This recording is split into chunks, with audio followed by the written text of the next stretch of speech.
ओम शांति। दादी रतन मोहिनी जी, जिनका जन्म 25 मार्च 1925 को हैदराबाद सिंध में एक समृद्ध और धार्मिक परिवार में हुआ था।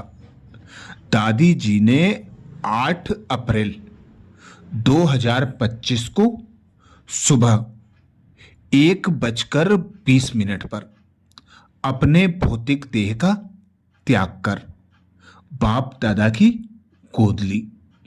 दादी जी, जिनका नाम लक्ष्मी था, दादी को बाबा ने रत्नों की खान रतन मोहिनी नाम दिया। दादी हम बच्चों को समय समय पर बाप समान बनने के लिए अनेक दादी के व्यवहारिक अनुभव स्वयं बताती थी। ऐसे ही दादी ने भोग और ब्रह्मा भोजन पर विशेष अपने अनुभव की सौगात हम बच्चों को दी।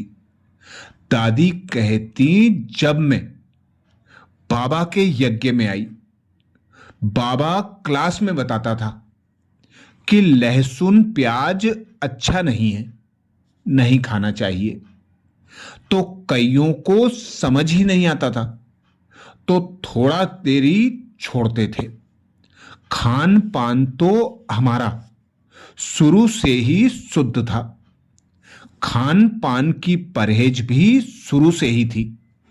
बाजार की बनी चीजें नहीं खानी है, यह हमारी शुरू से आदत रही।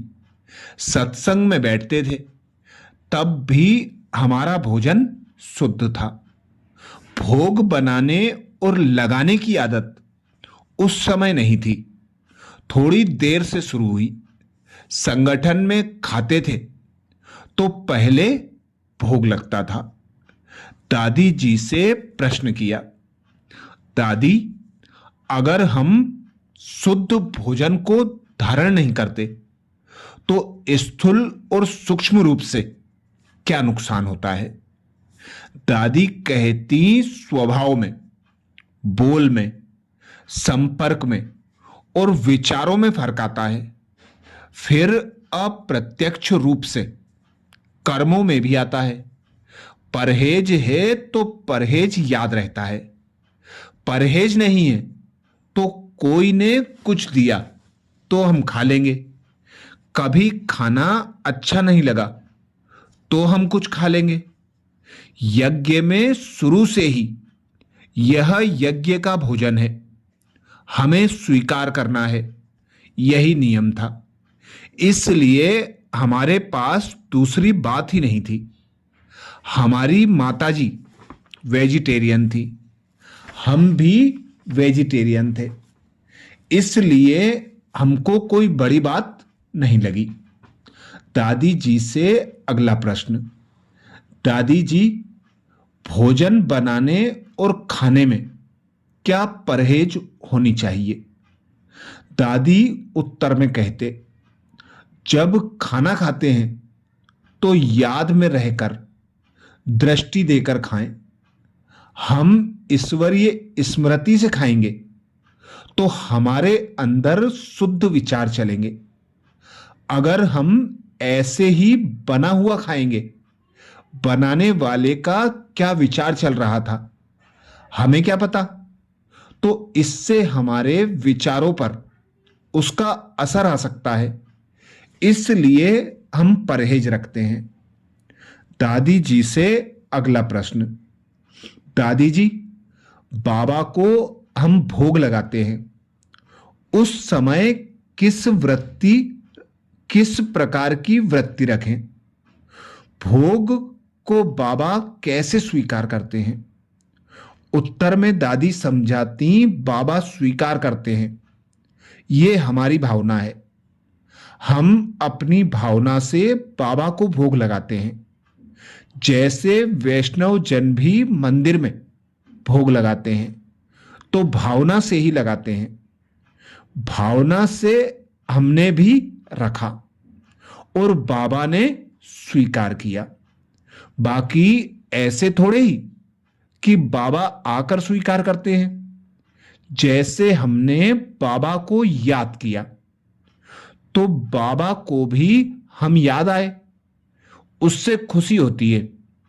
बाकी बाबा आता है, देखता है, इन बातों को हम नहीं जानते।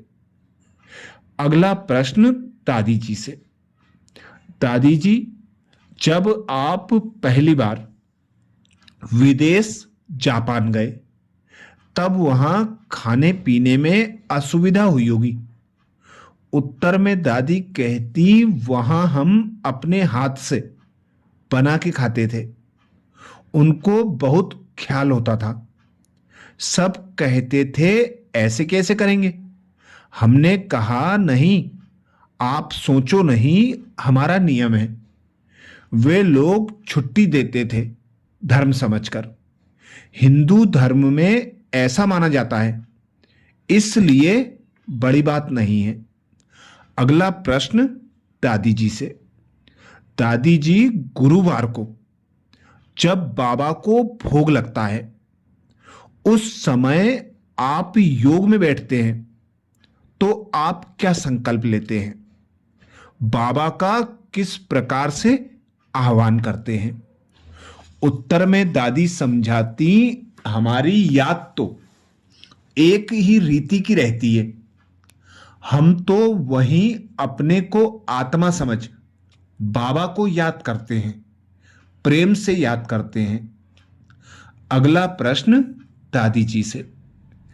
दादी जी, आज कल खाते समय बातचीत होती रहती है, इस बारे में कराची का अनुभव सुनाइए। दादी कहती, इन बातों में शुरू में हम लोगों का बहुत ध्यान रहता था। हम शुरू में 15-15 दिन मौन रहते थे, बिल्कुल बातचीत नहीं करते, उठते तो भी चुप करके उठते। जब हम योग करते थे तो खाना नहीं खाते थे, फल या कुछ ऐसे थोड़ा खाते थे, कमरे से बाहर भी नहीं निकलते थे। अब सब कुछ बदल गया है, बाकी नियम अब भी वही है। अगला प्रश्न दादी जी से। बाबा ने कहा है, भोजन शुद्ध होगा तो ही ज्ञान की धारणा होगी, इसका क्या अर्थ है? उत्तर में दादी कहती, शुद्ध भोजन अर्थात परमात्मा पिता की याद में बनाया गया भोजन। कहीं पर यदि ऐसी सुविधा नहीं है तो याद में रह कर तो खाएं। समझो, बातचीत करते खाते हैं तो थोड़े ही याद रहती है, तो ये बातें ध्यान में रहें। शुरू में यज्ञ में हम भोजन करते बात कभी नहीं करते थे। अच्छा, ये विशेष भोग और ब्रह्मा भोजन पर दादी रतन मोहिनी जी ने हम भाई बहनों को अपना अनुभव बताया।